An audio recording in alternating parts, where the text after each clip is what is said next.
In this video, I'll be comparing the Sony A7iii full-frame camera to a Micro Four Thirds LUMIX G9 camera, and mostly what I'll be looking at is the low light performance between these two cameras. This way, hopefully, it will help you decide should you upgrade to a full frame or should you maybe go back down to a Micro Four Thirds, because low light performance is not a big issue to you and you want to have sharper images, lighter cameras, and not spend that much money on lenses.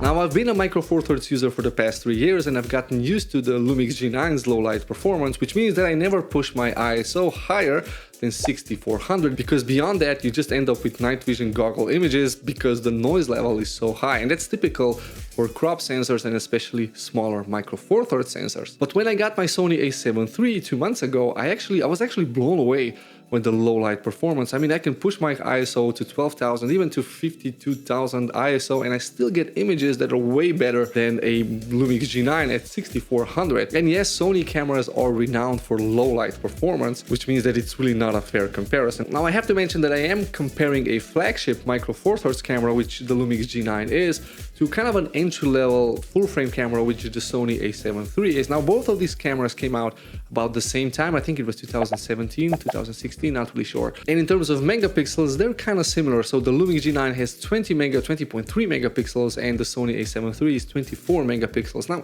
that's not a big difference, but I do notice those extra 4 megapixels because I can crop my images just a little bit more when I'm shooting them with the Sony A7iii. So since I'm taking photographs mostly during the day or when I have enough light, I'm never shooting at night, basically in the woods, and I'm always using a tripod, which means that any low light situations I can compensate with a longer shutter speed, and everything is static, so basically I'm not limited with the light. So why the hell did I get a full frame camera therefore? Well, just to explain, if I'm recording myself for these YouTube videos, I'm actually relying on the camera's autofocus to keep me in focus, and Panasonic LUMIX cameras are really bad in continuous autofocus for video. They have good photography autofocus, but they're really bad for video, and I've made a lot of videos about this. You guys can watch them.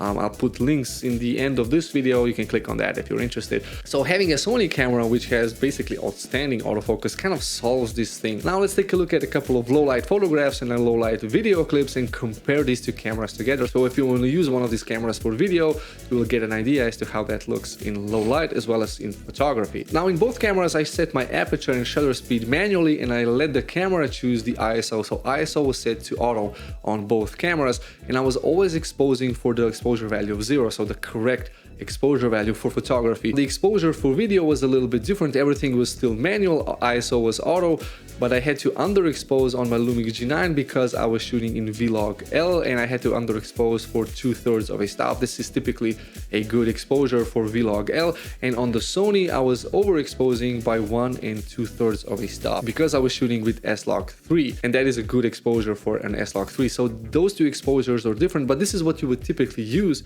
if you would record video with Vlog or with S-Log 3 in these two cameras. So this is what you would get out of it.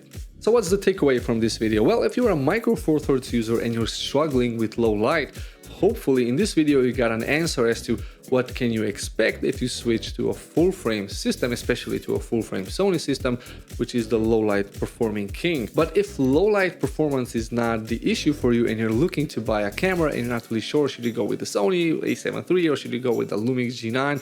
Well, then I would suggest you go with the Micro Four Thirds system. Just remember that you're not just buying a camera and a lens, you're actually investing into a different system. So if you buy a Micro Four Thirds camera, you're probably going to buy a lot of lenses that fit that camera. And if you're buying a full frame camera, a full frame Sony camera with an E-mount, then you're going to later on invest into lenses that fit this camera. And the cool thing about a Micro Four Thirds system is that any lens from any brand fits every Micro Four Thirds camera, whereas on the full frame world, each camera company has their own mounts. Now the Sony is cool because you can have third-party lenses like the Sigma, which I'm using, or Tamron, or Samyang, or something like that. I think they all make lenses that fit Sony cameras, but if you want to go for a Canon camera, then you're pretty much stuck with Canon RF glass, which is really expensive. So I hope this helps. Please consider subscribing to the channel if you learned something new, and if you enjoyed this video, hit the like button, hit that bell notification, and leave me a comment, question, just say hello in the comments, and I'll see you guys in the next video. Bye bye.